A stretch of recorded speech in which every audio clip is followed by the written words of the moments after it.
On the 23rd of September 2020, the MonkeyBallers set out early morning for an epic adventure. An adventure of 2,500 miles spanning the length and breadth of the United Kingdom. Yeah. Right. On that crisp and cold Wednesday morning, Team Ogel met up with Team Flower Power. Yay! And also the cider swilling monkey boys from Somerset in the old poop shuttle. With the anticipation of the rally filling the air, the boys set off on the beginning of their amazing epic adventure. Hitting the A46 from Birstall, Leicester, the lads made their way north, thundering down the carriageway at 60 miles an hour, wondering whether their cars would make it. On arriving at Newark on the A1M, the boys met up with the old Granny Vic and the lads from Newark.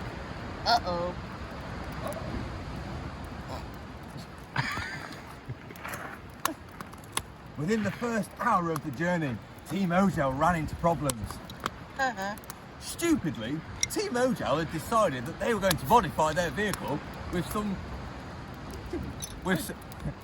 spacers, and realised that the spacers weren't working right, with horrendous scrubbing all the way down the A46. And a bit of wobbling. There was quite a bit of wobbling. Not me. So in the pitch black, at 6 o'clock in the morning in a KFC car park, the lads at Team Ogel lit up the night sky by Team Flower Power removed the spacers. Ka-ching. After that quick repair, the lads set off on the rest of their epic journey, heading north, firing down that motorway at 60 miles an hour towards John O'Groats. Yeah. Passing the border of Scotland, all of a sudden, lies, lies, everyone shouts. Team Ogel called Poop Shuttle and said, "What do you mean, lies?" Team Poop Shuttle, in their ridiculous cider-swilling accent, said, "Well, I think here that the old Scottish lied to us English to keep us out of their country. There's no rain here, it's beautiful." Beautiful it was, glorious sunshine, lovely hot weather. We were absolutely astonished, weren't we, Chris? I was cold. Chris was cold. Anyway, the boys in the fantastic Scottish mountains carried on all the way up towards John O'Groats. Yeah. Okay. Merkland Lodge, we said. How far's that? We turned around and we looked at Gav. Gav from Somerset, and he said, "I don't know, about 120 miles from here." 120 miles? We've just done 600. Are you mad? I don't know, maybe. Off the lads set on another 120 miles after a 14-hour day to get to Merkland Lodge. On arrival at Merkland Lodge, we decided it was too late and we stopped a little bit short, about 50 miles to be honest with you. But we were all really tired, it was really dark and it was getting a little bit silly. In the morning, the MonkeyBallers woke up to the most amazing scenery ever. A massive loch expanding as far as the eye could see, mist rolling over the water and mountains in the background with sun rising over the loch. Alex, the keen photographer he is, took some photos, posted them on the page and got lots and lots of ooh and ahs. We also had an early morning wake-up call from a helicopter. The helicopter was there to take some men up the mountain. We all thought, why have they done that? They could have flipping walked that. And seriously, they could have done. Anyway, so the boys pressed on. We had 50 miles to make up to get to Merkland Lodge. We made our way through the windy tracks down the single country lanes. Those lanes which in the dark the night before had made Matt sick. All over the poop shuttle. Poop shuttle and sick? Really? On arriving at Merkland Lodge, we hunted high, we hunted low, and we found our next letter, O, O of Mo. What? We needed more. Where are we going next? We opened it up with anticipation. Oban! Oban's where we're going next. Oban? Where's Oban? I have no idea, says Gavilar. Let's have a look at the map. We discovered that Oban was right over there on the west coast of Scotland. Guess what we did? Jumped in his cars and off we went. As we got to Oban, things just kept going on. We kept finding letters. Came next was Oban, Newton, Stewart. Then we went to Cuckoo-Bright, the place where Chris could not for the life of him pronounce the name right. What did I keep saying? Well, what about my bloody tyres first? What about your tyres? They were bold. That's 2 in all. 1, actually. 2 tyres, I said. What have you done to that little thing? It's not like it's got any horsepower in it. It's not like it's fast. 2 tyres, all right.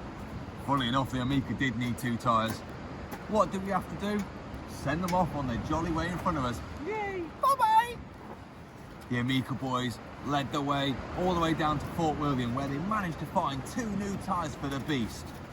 Meanwhile, the rest of the crew carried on to Merkin Lodge, carried on down to Oban, carried on down to Newton Stewart, and then down to Cuckoo-Bright.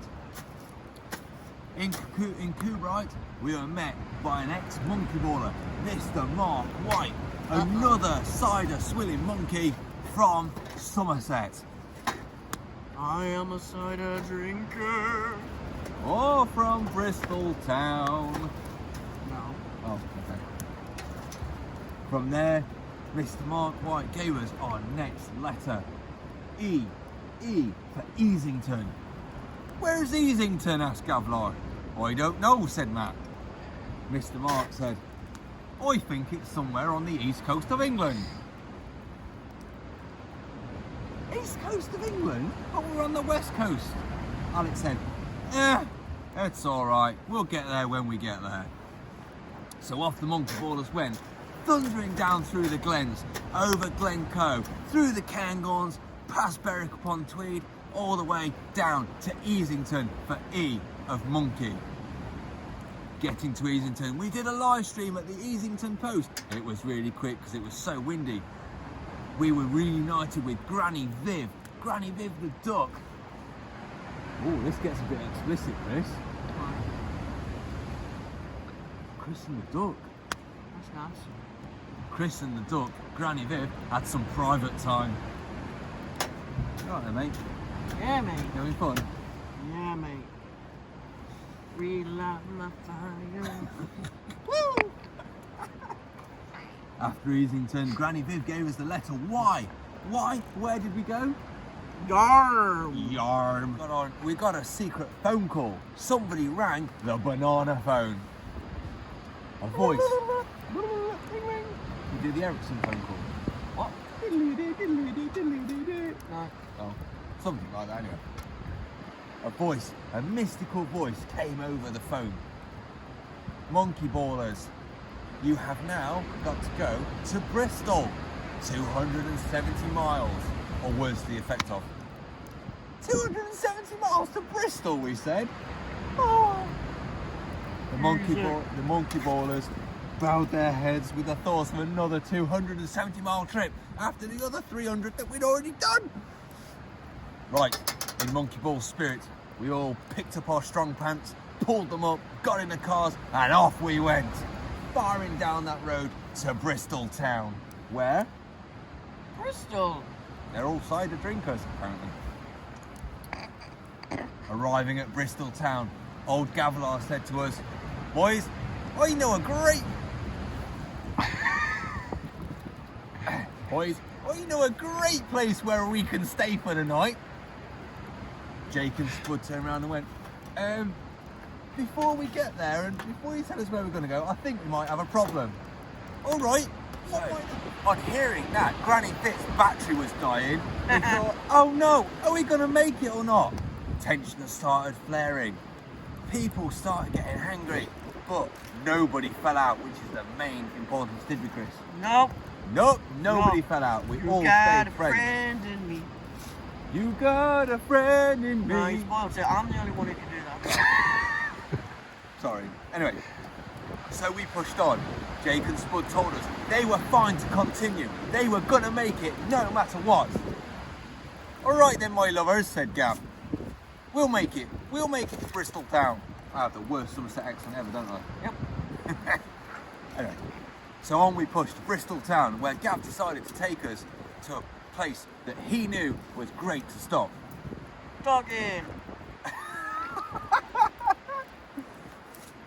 Gavlar said, well, you know, a great place to stop. It's called the Bristol Downs. All right, Gav, take us there. So on we went to the Bristol Downs, where all the monkey ballers were so tired we were ready for such a sleep. On arrival at the Bristol Downs, we were reliably informed by locals that this is a major spot For dogging. for local activities, shall we say. Dogging. Dog walkers, to be precise. Dog walkers. But they call it dogging. The boys parked up, made their beds, and got ready to bed down. Before bedding down, we ate like kings on Filipino noodles and beef. Yummy! After a night in the local hotspot, we woke up refreshed and rejuvenated and ready to go. For a poo. Checking over Granny Vip, we actually discovered that she was more poorly than we thought. A trip to the automotive hospital was needed. As we play. Jake and Spud decided that they were going to push on ahead and get the Granny Vip repaired. All right, my lovers, no problem. Go and get it repaired, and we'll see you down at Salisbury. Whilst having our morning brew, a loud racket come herring down the road. Followed by a tooting of a horn. What's this, my lovers? Said Gavlar. Out of the window of a rusty old Passat came a white envelope. White envelope of doom for A for Amesbury. Amesbury? Where's that? Amesbury, on the Salisbury Plains. What came next? Oh yeah, on looking at the piece of paper, it said, Monkey Ballers, you must go to Amesbury and find a green lane. A green lane? Two-wheel drive cars? All right, let's go. Uh-oh. Off the Monkey Ballers went to Amesbury.